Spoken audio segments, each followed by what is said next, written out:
À une trentaine de kilomètres de Goma, au village de Chacha, des agriculteurs s'apprêtent à planter des semis dans leur potager.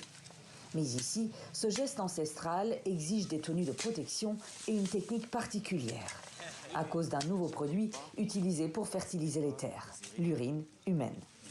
L'initiative vient de jeunes de l'Association pour la défense et la promotion des droits humains. Stockée durant 1 mois en milieu froid, puis diluée dans de l'eau, l'urine sert ici d'engrais. Chaque litre contient environ 6 grammes d'azote, 1 gramme de phosphore et 2 grammes de potassium, les nutriments principaux des plantes. Pulvérisée dans les champs, l'urine joue donc un rôle de fertilisant et ça marche. Lorsque les jeunes de l'association nous ont formés, ils nous ont distribué des bidons d'urine et ils nous ont montré comment faire. La majorité de la population n'avait pas confiance et ne pensait pas qu'il y aurait des résultats concrets.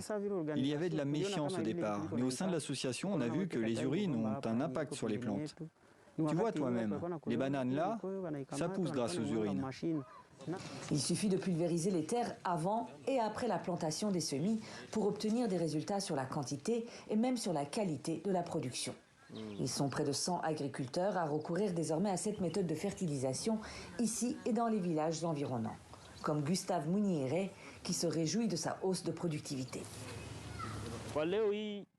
Auparavant, je cultivais et je récoltais un seul sac de haricots.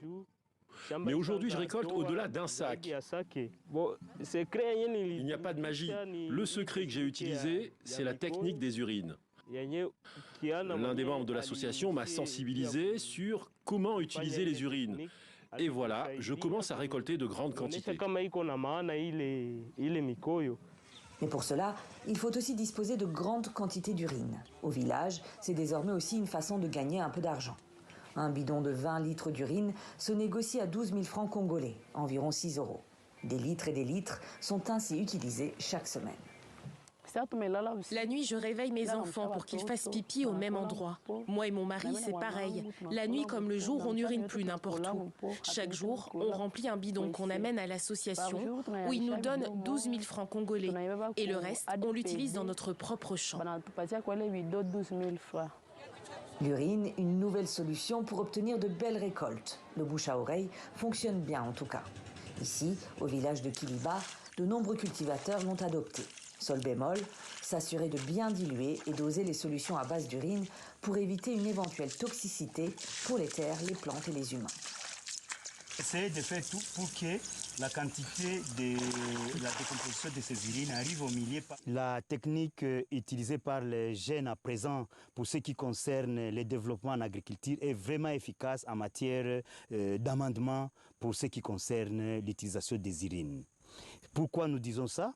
Puisque les urines renferment des composés chimiques qui sont très valables, que les plantes cherchent dans les sols. Et voilà que les jeunes ont aussi trouvé un élément comme les engrais minéraux n'existent pas ici chez nous. Les jeunes ont aussi trouvé un élément organique tel que les urines qu'ils ont tenté d'utiliser pour améliorer le secteur agricole.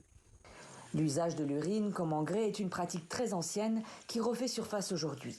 Un engrais naturel, efficace et écologique.